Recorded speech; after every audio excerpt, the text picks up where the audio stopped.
சற்று முன் எம்பி பதவியேற்ற மறுநாளே ராஜினாமா செய்தார் ஜே.பி. நட்டா. திடீரென காங்கிரஸ் கட்சியில் இணைந்ததால் அதிர்ச்சியில் மோடி. அதாவது மாநிலங்களவை பாஜக தலைவராக ஜே.பி. நட்டா நியமிக்கப்பட்டுள்ளார். பியூஷ் கோயலுக்கு பதிலாக அந்த பொறுப்புக்கு மத்திய அமைச்சர் ஜே.பி. நட்டா நியமிக்கப்பட்டுள்ளார். அந்த வகையில் பாஜக தேசிய தலைவராக இருந்து வரும் ஜே.பி. நட்டா பிரதமர் நரேந்திர மோடி தலைமையிலான புதிய கேபினெட்டில் சுகாதாரத்துறை அமைச்சராக பொறுப்பு வகித்து வருகிறார். இந்த நிலையில் ராஜ்யசபா தலைவராக, அதாவது அவை முன்னவராக மத்திய சுகாதாரத்துறை அமைச்சர் நட்டா நியமனம் செய்யப்பட்டுள்ளார். அதேபோல் மாநிலங்களவை தலைவராக இருந்த பியூஷ் கோயல் நடந்து முடிந்த லோக்சபா தேர்தலில் மும்பை வடக்கு லோக்சபா தொகுதியில் வெற்றி பெற்று மத்திய அமைச்சராகி உள்ளார். இந்த நிலையில் அவர் வகித்து வந்த ராஜ்யசபா தலைவர் பதவிக்கு ஜே.பி. நட்டா நியமனம் செய்யப்பட்டுள்ளார். பியூஷ் கோயல் வகித்த சபை முன்னவர் பதவி, ஆளுங்கட்சியை ராஜ்யசபாவில் தலைமை ஏற்று நடத்தும் முக்கியமான பதவி. தற்போது அந்த பதவி ஜே.பி. நட்டாவுக்கு கிடைத்துள்ளது. மேலும் பாஜகவின் தேசிய தலைவராக ஜே.பி. நட்டாவின் பதவி காலம் கடந்த ஜனவரியிலேயே முடிவுக்கு வந்தாலும் லோக்சபா தேர்தலுக்காக ஏற்கனவே நீட்டிக்கப்பட்டது. இந்த நிலையில் வரும் ஜூன் 30ஆம் தேதியுடன் ஜே.பி. நட்டாவின் பதவிக்காலம் முடிவடைய உள்ளது.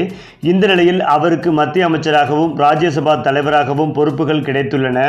அதேபோல் அண்மையில் நடந்த மாநிலங்களவை தேர்தலில் குஜராத் மாநிலத்திலிருந்து போட்டியிட்டு வெற்றி பெற்றார் ஜே.பி. நட்டா. இதற்கிடையே கடந்த 2019ஆம் ஆண்டு ஜூன் மாதம் ஜே.பி. நட்டா பாஜகவின் தேசிய செயல் தலைவராகவும், 2020ஆம் ஆண்டு ஜனவரி மாதம் பாஜகவின் தேசிய தலைவராகவும் தேர்ந்தெடுக்கப்பட்டார். அவரது பதவிக்காலம் இந்த மாதத்துடன் நிறைவடைய இருக்கிறது. இந்த நிலையில் அவர் மத்திய அமைச்சராகவும் ராஜ்யசபா அவை முன்னவராகவும் பொறுப்பேற்றுள்ளார் நட்டா.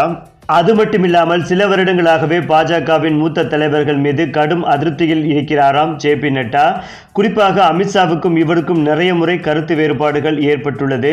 ஆனால் மோடி அவர்கள் சமாதானப்படுத்தி வைத்துள்ளார். தற்போது எப்படியாவது பாஜகவிலிருந்து விலகிவிடலாம் என்ற முடிவிலேயே சில வருடங்களாக இருந்து வருகிறார் ஜே.பி. நட்டா. ஏனென்றால் தொடர்ந்து கட்சிக்கு முக்கியத்துவம் கொடுக்கும் வகையில் அமித்ஷாவுக்கே முக்கியத்துவம் கொடுத்து வருகிறார் பிரதமர் மோடி அவர்கள். ஜே.பி. நட்டாவை பல கூட்டணி பேச்சுவார்த்தையில் அவரை கண்டுகொள்ளாமலே இருந்து வந்துள்ளார் மோடி.